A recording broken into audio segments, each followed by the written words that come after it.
Hi, my name is Elena, and I'm going to talk to you today about speech codes and affirmative action. So speech codes and affirmative action are two debated topics that tend to be overlooked amongst all the other debates in America today. So to make these topics a little clearer, I will use the consequentialist theory to establish the advantages and disadvantages of affirmative action and speech codes targeting college admissions and policies. To develop an opinion about speech codes and affirmative action, one must understand what they entail. So affirmative action, according to James Sturba, is showing partiality now to the minorities so that in the future there will not be any racial discrimination. Speech codes, according to Jonathan Rauch, are codes that regulate derogatory words towards race, gender, sexuality, religion, and handicap, and then punishment will be enforced if one uses the negative terms. I believe college admissions policies that discriminate against any race should be prohibited because a policy cannot exist to benefit all races.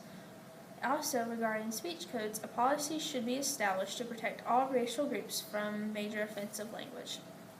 So one of the advantages of establishing any speech codes are that people are going to feel more comfortable in the classrooms, cafeteria, or wherever their life leads them around campus. And speech codes are used to protect people against fighting words. Charles Lawrence describes fighting words as the slap in the face of insulting words that will provoke a violent response, resulting in a breach of the peace.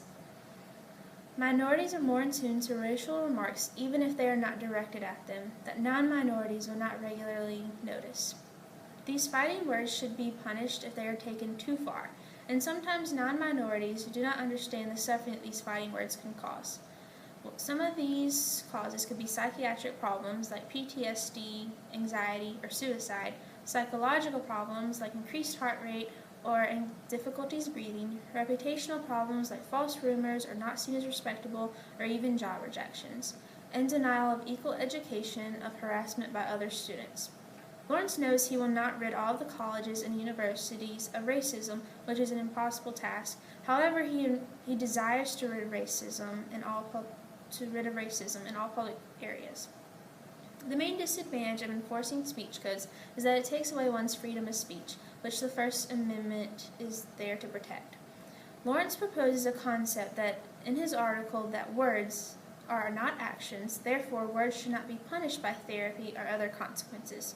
Another reason speech codes should not be enforced is that discussion about extremely debated topics educates people. At the end of an intense discussion, one might be able to understand the biased topic a little better, in the end educating someone and making them a little less chauvinistic.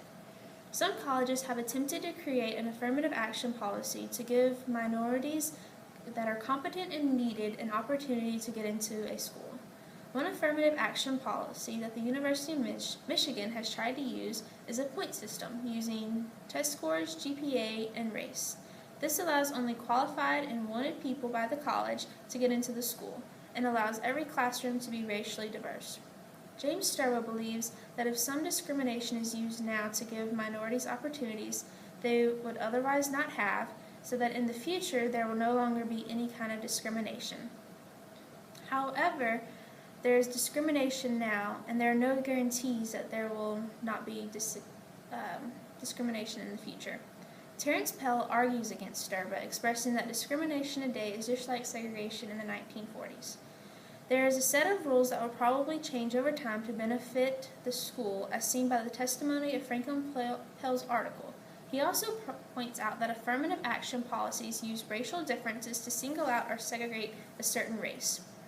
Some statistics of acceptance rates based on the standards of the school and the mid-range credentials, minority applicants had a 95 to 100% chance of admissions. However, non-minorities applicants with the same grades and test scores had a 0 to 6% chance of admissions. Sturba comments that this policy would also compensate for past discrimination. This point is both valid and invalid. The students applying to college may not have had the best scholastic opportunities because their parents or grandparents maybe did not have the great schooling to get their children or grandchildren into the best private school or live in the best district with the finest high schools. However, schools in Texas and Florida are sending the students of the top 10% of their class to any state school of their choice. There are other debates if having a diverse classroom benefits everyone in the class. Diversity in the classroom allows students to learn in a different way than if they were in a room of the same type of people. Different ethnicities can introduce ideas that may have never been thought of by anybody else outside of their race. On the other hand, if in a classroom there is only one Hispanic amongst a class of white people, he or she may not feel comfortable enough to speak up for their beliefs or feelings of a specific topic. A study was conducted to determine if non-minorities and minorities of academic self-assurance levels benefit from a culturally diverse classroom. The results were that non-minority students' confidence levels increased. On the contrary, for minority students, their confidence levels either remained the same or decreased.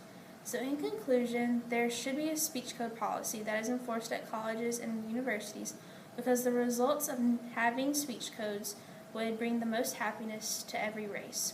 However, affirmative action should not be enforced at colleges because the overall results would not bring the most happiness to all the people involved.